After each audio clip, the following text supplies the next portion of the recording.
Much evidence of the double standard. My name is Brenda Weathers, Director of the Alcoholism Program for Women in Los Angeles, and I feel that alcoholism represents one of the major unmet health care needs for women in our society today, particularly gay women. Welcome to AdLib. I'm Althea Scott. Brenda, you're so young. What motivated you at such a tender age to get involved in alcoholic recovery programs? You're a director, are you? I'm the director of the Alcoholism Program for Women in Los Angeles, which is a program of the Gay Community Services Center. I think the primary motivating factor for me was my own alcoholism and my own recovering process. And I really agree with B. If I started to think that I was recovered, I could go out after this program and have a couple of martinis, and I know that I can't do that. Brenda, I just want to say, see this wide range here.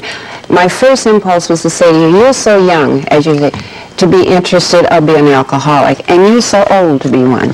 You see, I'm infiltrated, right? Yeah. Right. So it reaches all sectors. It's no respect of ages. Absolutely. Alcoholism is no respecter of persons. And we're very quick to point out all the boundaries across which alcoholism cuts, and we can name off geographic location, ethnicity, social class, economic background, national origin, and so forth and so on. But I think in relation to this program, the two things that are generally overlooked in naming off these categories are sex and lifestyle preference.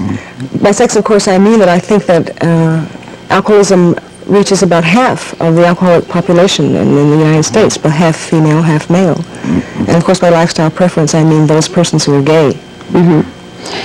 So do you mean that they have separate problems, and we're going to get into that? Yes. But we must pause right now for a station break. Please stay with us for this break. Welcome back to AdLib. Brenda, does the gay woman have a particular problem with alcoholism? Yes, quite.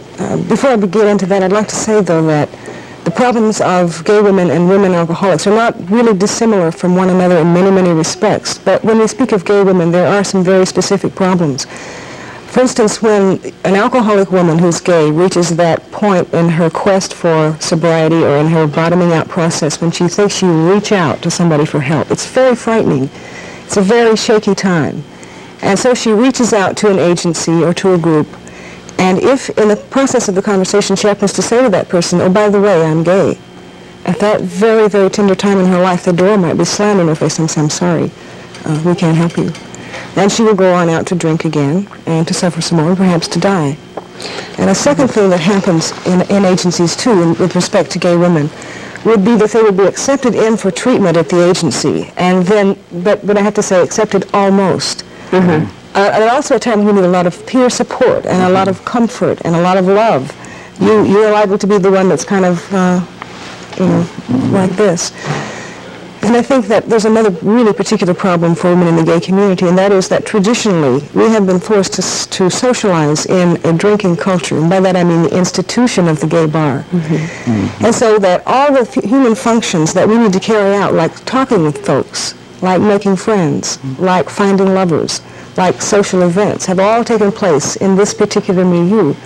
And I think that leads to a greater percentage of alcoholism. It's one of the things that leads to a greater percentage of alcoholism among our community. And then the other end is what I've already described first, is what happens to us once we make that outreach for help in agencies. And the third thing, let me just mention one more thing. In agencies, until we can begin to demystify for agency people, for human beings, what it means to be gay, agencies are liable to want to treat our gayness before they want to treat our alcoholism. Like they treat the menopause before they treat, whatever that means. Learning to accept who we are as human beings, we're talking about one of the most powerful primary prevention tools that we in the field of alcoholism have in preventing alcoholism and other problems of the society, is to begin to accept us as people, everybody as people, and with our worth and real worth as human beings. We must pause for a station break. We'll be right back after this station. Welcome back to AdLib. Brenda, what are the most important ingredients into recovering, alcoholic recovering? I feel that two very important ingredients are a lot of love and helping to instill in the woman a feeling of self-love and self-worth. And then to go on from that, since simply to stop drinking is not enough, you need to learn to live all over again, to present sobriety as a pleasant reality, that life on the natch is fulfilling, it's fun, it's promising, you have an opportunity to become who you always thought you could be, become the person that you'd like to be. And in that way, I think love and self-fulfillment are the two most important ingredients. So what are ways, you know, these are catch-all phrases to me. What do you mean? How do you get a woman to feel self-worth, Brenda? Okay, with particular reference then to women, I think we need to begin to look at our programs, and we need to design programs specific to instilling this feeling. And by that I mean, I think it takes a lot of things to stay sober, including guts. And we need to be involved in consciousness-raising kinds of groups to let us know that we're real as people and it's okay to be whoever we are. Assertiveness training kinds of sessions so that women say what they mean what you say, be yourself, be your own person. Be given opportunities to develop and expand perhaps in a vocational area if you've been undertrained or haven't had any skills training at all, to provide that to women so that if either you haven't worked or you've worked in jobs that were, say, boredom or frustration-producing kinds of situations, then provide specific and relevant job training for that to get out and really try to develop and grow as a human being.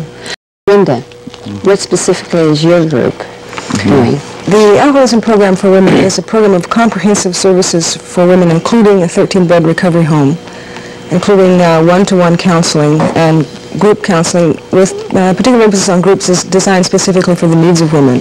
We have job development, we have vocational rehabilitation. We do a lot in educational outreach and trying to get out into the community to talk to other agencies about women in treatment process in their agency. Since we can't operate in a vacuum, we can only do so much. We also try to provide a feeling of community activities as an alternative to bars. I'd like to say also that while our program is a program of the Gay Community Services Center, and one of our specific concerns is the gay woman, all women are welcome to take part in the services of our program. Are you funded? Yes, we're funded by the National Institutes of Alcohol Abuse and Alcoholism. I want to thank each of you for being a guest on our show. Maybe we can do it again. Oh, it's been Thank you so much for watching AdLib.